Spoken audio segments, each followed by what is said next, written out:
Pessoal, tive um problema aí, tive que parar a aula no meio da explicação. Então, voltando aí, a ordem clássica jônica, era dela que estávamos falando. O friso com esculturas contínuas, capitéis decorados normalmente em forma de chifres. Esses chifres, como eu tinha dito, né, até tocar a campainha, talvez vocês não consigam identificar a palavra coisa, mas daqui a pouco já fica claro a hora que vocês virem. Colunas decoradas, mais altas e mais finas do que as dóricas e com suporte na base. Segundo, de novo, o nosso engenheiro Vitrúvio, representa a figura feminina. Tudo bem? Vamos lá para o nosso exemplo clássico, que é a da deusa, o templo da deusa Nike. Ah lá. Aqui, templo de Nike, do século V a.C. Veja que é o mesmo século do Partenon, né? Mesma coisa. Esse templo, ele não está reconstruído, moçada, e ele está em perfeitas condições, praticamente. 2.500 anos aí atrás, e ele está muito bem conservado. Aqui dá para a gente ver com perfeição o que é a arquitetura jônica. Primeira coisa, vejam os capitéis. A forma de chifre é esse aqui, ó, arredondada, né? Parece o chifre de um bode. Olha lá. Lembra, dórico era super simples, né? Não tinha nada. Aqui você já tem um enfeite, ainda que não seja aquele enfeite da ordem coríntia, mas já temos algum enfeite, né? Alguma coisa diferente. Lá na base da coluna, lembra-se, a base da coluna também ela tem um enfeite, ela tem lá um entalhamento. A coluna mais fina, né? Mais delgada e com também enfeites, mais alta e mais fina do que as dóricas. Aqui em cima, moçada, o friso. Veja, ó, o friso não tem intervalos. Sequência de esculturas. Bom, a título de curiosidade, Nike, se você olhar para o seu pé, você vai ver Nike. A escrita é a mesma. Por que o seu tênis Nike tem o logo de um certo? Esse certo, gente, ele é uma asa abstraída, né? Ou o termo técnico seria uma asa estilizada.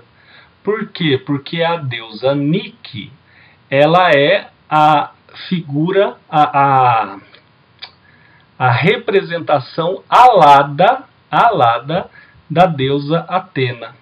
Pelo menos é isso que está na mitologia grega. Não são duas figuras diferentes. Atena e Nike são a mesma pessoa, ou a mesma entidade, né? Não pessoa. Mas no caso, Nike tem asas. Por isso que o seu tênis também tem aquela forminha. Aqui, gente, ó, para vocês terem ideia da perfeição que está ainda este templo. Aliás, templo em grego significa moradia, tá? Moradia. Olha que coisa maravilhosa. Aqui dá para ter, né, a ideia dos capitéis. Aqui é o friso. Na parte de trás não temos nenhuma escultura, né? Afinal de contas, não iríamos olhar para cá. Por quê? Porque geralmente isso aqui está bem na beira do barranco, né? Lugar extremamente alto, ou seja, o acesso por trás do templo ele é muito difícil. Então, para que adornar um friso com esculturas se essas esculturas não serão vistas. Aliás, só para reflexão,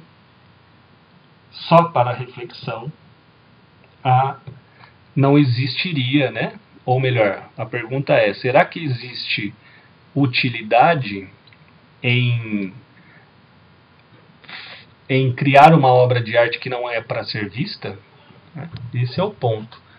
Se você lembrar dos egípcios, eles dirão, sim, evidentemente. Não é o caso aqui, tá? A gente tem apenas algumas imagens aí que aqui, né, no friso, você ainda tem uma ou outra escultura que sobreviveu ao tempo. Normalmente elas não são decoradas, tá? Aqui atrás. Olha lá, de novo, uma outra. Olha a altura, gente. Eu peguei essa foto para mostrar, né, a altura do templo em relação propriamente à cidade. Olha lá.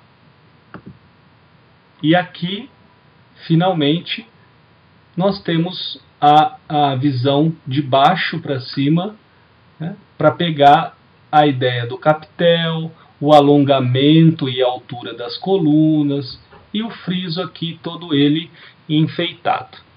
Firmeza, gente? Bom, vamos voltar lá na nossa parte teórica. Como eu comentei com vocês, sabendo a dórica, todas as demais ficam fáceis. A última, Coríntia, ela tem também o surgimento no século IV antes de Cristo e vai até o final do domínio, digamos assim, da arte grega no Ocidente, né? Até aquele momento em que a religião católica torna-se oficial no período romano. A única diferença, gente, quando você sabe que é Coríntia e quando você tem certeza que é Coríntia, é pelos capitéis. É a única coisa que muda. Por quê? Porque normalmente, ou melhor, com o passar do tempo, os prédios, né, as construções, elas vão se misturando, as ordens vão se misturando. Então a única coisa que vai fazer diferença é que os capitéis são muito, excessivamente adornados. E principalmente com as folhas de acanto. Eu já falo o que significa ou o porquê dessas folhas. Vamos direto lá à nossa imagem. Aqui temos a folha, acanto, né, a folha de acanto, e aqui, gente, é um capitel. Isso aqui é um capitel, né? Então, vou mostrar para vocês, vou explicar certinho o que aconteceu. Essa foto, ela representa um mito, ou melhor, antes de um mito, uma história, que nós poderíamos imaginar como uma lenda, né? Entender como uma lenda. Qual que é o rolê? O rolê que se diz é o seguinte: a princípio, então, assim, morreu uma jovem donzela da região de Corinto. Reza a lenda que as mulheres de Corinto eram super bonitas, super vaidosas, super femininas, graciosas e etc. E o que aconteceu? Uma dessas moças, virgem, morreu muito cedo e uma de suas escravas, que ela tinha muita afeição por ela, né? Essa afeição era recíproca, uma de suas escravas pegou um vaso, pegou tem um nome específico, gente, acho que é cratera. Olha, se eu não estou falando besteira, o nome desse vaso aí é cratera, um vaso super grande, e colocou um monte de coisa, as coisas que essa moça gostava em vida, né, o que ela fazia. E levou esse vaso cheio dos pertences da moça e colocou em cima do seu túmulo. colocou em cima do seu túmulo. Para que as coisas não fossem roubadas, para que as coisas de dentro do vaso não sofressem tanto com o tempo, essa escrava colocou uma pedra muito pesada em cima do vaso. Está aqui, ó. Colocou uma pedra muito pesada em cima do vaso. E o que aconteceu? Né? De onde que está a relação entre os acantos e a escultura mesmo, a arquitetura propriamente? Porque esse vaso, ele foi colocado, sem, claro, a sua escrava saber, ele foi colocado em cima de uma planta chamada acanto. Então, quer dizer, ela estava para germinar essa planta. E como isso é provado cientificamente? Como o acanto ele é muito forte, quer dizer, ele rompe quando ele está para florescer, não sei se é esse o termo, tá, gente, de biologia, vocês me corrijam, por favor. Mas quando ele está para despontar as folhas, quando ele está crescendo, ele tem uma força tão grande que ele vai empurrando tudo que ele vê pela frente. Né, que a planta vai empurrando tudo que vê pela frente para conseguir crescer. E no caso, então isso foi mostrado pela ciência mesmo, né, pela biologia, que o acanto tem essa força. E lá na história, na lenda, o que acontece? Esse acanto, a hora que ele começou a nascer, a pedra ela era tão pesada que não deixava ele crescer da maneira que ele queria. Que ele crescer da maneira natural. E o que ele foi fazendo? Com a sua força, ele conseguiu romper o vaso e começou a sair, as suas folhas começaram a sair de dentro do vaso. Tamanha a sua força. Olha só que legal.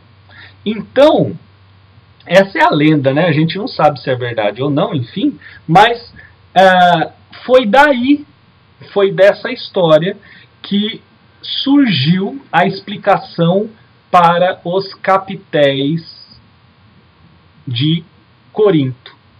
Por que eles são muito mais bonitos? Por que eles são muito mais enfeitados, adornados do que os outros? Tem a ver com as mulheres dessa região, porque elas são mais bonitas e etc. E explica, né, o porquê dessas folhas. Né? A tamanha é a força do acanto. Tudo bem? Aqui, o templo de Zeus, esse SD significa sem data, ou seja, não tem especificamente, a gente não consegue estipular quando que ele foi criado, mas o que nós sabemos é que ele foi criado a partir do século V depois de Cristo, né? Século V depois de Cristo, um dos últimos templos construídos para os gregos, né? Porque depois os romanos virão também e farão. Aqui você tem lá o detalhe, aqui você tem todo, desculpem, aqui você tem toda a graciosidade, né? Os contornos do que significa o capitel de Corinto, ou a ordem coríntia. Tudo bem, gente? Vamos lá, voltar para cá. Aqui, beleza pura. Deixa eu fechar a captura da janela. Bom, gente, então, desculpa aí o imprevisto, estava gravando a aula, tocaram a campainha, tive que ir lá atender. Então, desculpa essa interrupção. Espero que a aula tenha ficado clara, apesar disso. Espero que vocês tenham entendido e que vale a dica, né? Você tendo noção do que é a ordem dórica, as outras elas vêm mais facilmente.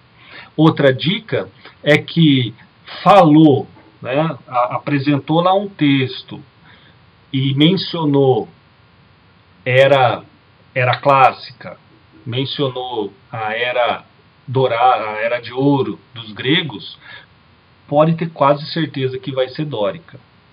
Pode ter quase certeza que vai ser dórica. Né? Há duas opções, pode ser dórica ou jônica, mas não é o caso. Né? por aspectos que a gente não vai discutir aqui, quer dizer, a ordem clássica é o predomínio da razão, é o predomínio da forma e não da aparência, então pode ter quase certeza que a hora que, se aparecer alguma coisa assim relacionada ao período clássico, a ordem ela vai ser dórica. Tudo bem, moçada? Então, espero vocês para a nossa próxima aula que será aí sim desenvolvendo aquela periodização que comentamos no início da nossa aula. Tudo bem, gente? Muito obrigado pela companhia, muito obrigado pela paciência de vocês e até a próxima. Valeu!